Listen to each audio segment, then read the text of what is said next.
Hi there, welcome back. Today I'm going to talk a bit about brake hoses. These are Silver Shadow brake hoses. As we've spoken about before, the Silver Shadow models have a high pressure braking system. What happens is the system is pressurized, and when you put your foot on the brake, you're opening a valve, and that allows the pressure to flow into the calipers. They go through solid pipes up to the point where there's movement from the calipers to the body, at which point they have a flexible hose. The flexible hose then obviously takes that pressure into the caliper.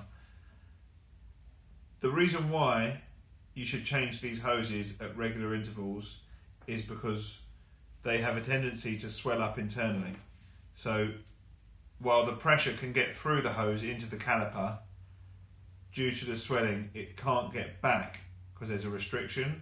So what that means is your calipers will stay pressurized and hold the brakes on.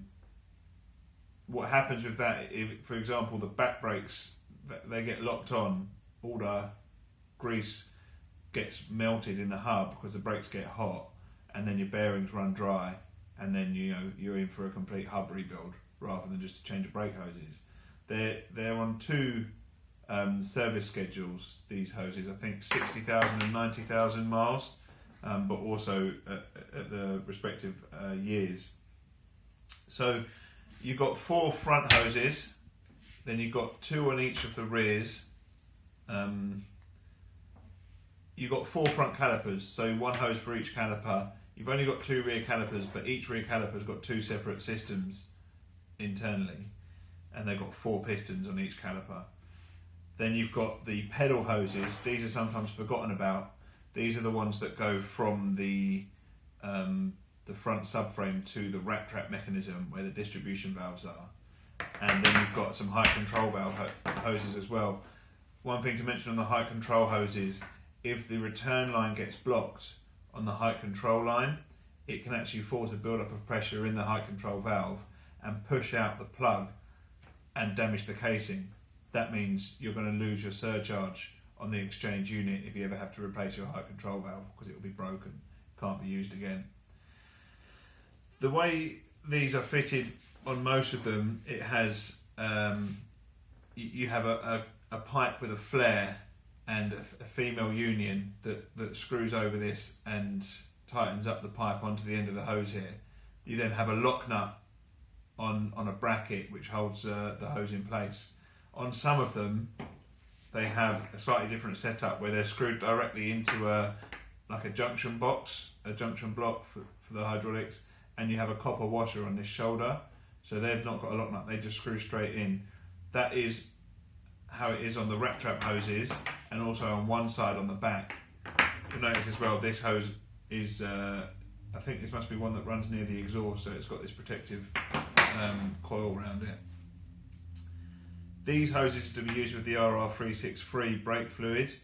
They have a almost identical setup for the Spirit and Turbo onwards from 1980 for the mineral cars, except when ABS was introduced, they went to a single hose on the front, which then has a bridge across the calipers to spread the fluid.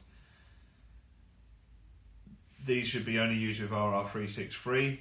Obviously the mineral oil ones should only be used with mineral oil. That will also, if you mix the wrong fluids up, that will cause them to swell up and perish.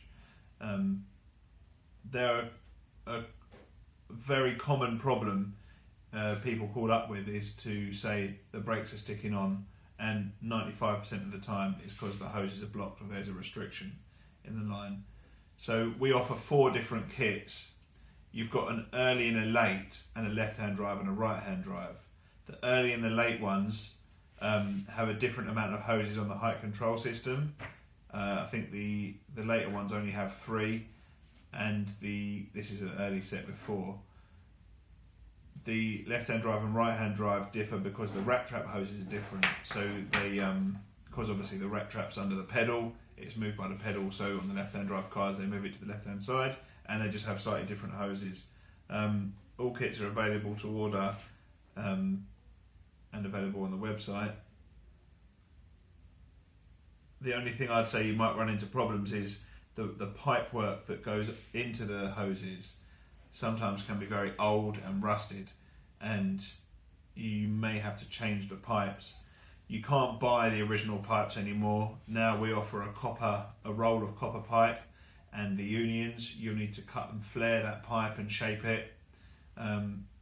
Because there's such a complicated hydraulic system on these cars, there is a lot of pipe work to run, so it's not a job to undertake lightly. Over the last few years we've done a couple of contamination sets where someone's put the wrong oil in, and they've had to basically replace every rubber component in the hydraulic system, whether they've done kits or they've replaced complete components. It's a big job. It's not one you want to have to do. I think that's pretty much it for the hoses. Of course, if there's any questions, please feel free to comment, and we'll try and get those covered. We also got our question, so whoever is the first person to answer on Facebook answers correctly, they get the free cap and a goodie bag. And that question is, at what point did Rolls-Royce change from drum brakes to disc brakes? So the year and the model range that they changed. So what year did they change from drum brakes to disc brakes? So the first person to answer that question correctly on Facebook will get the free cap and the goodie bag. Thanks for watching.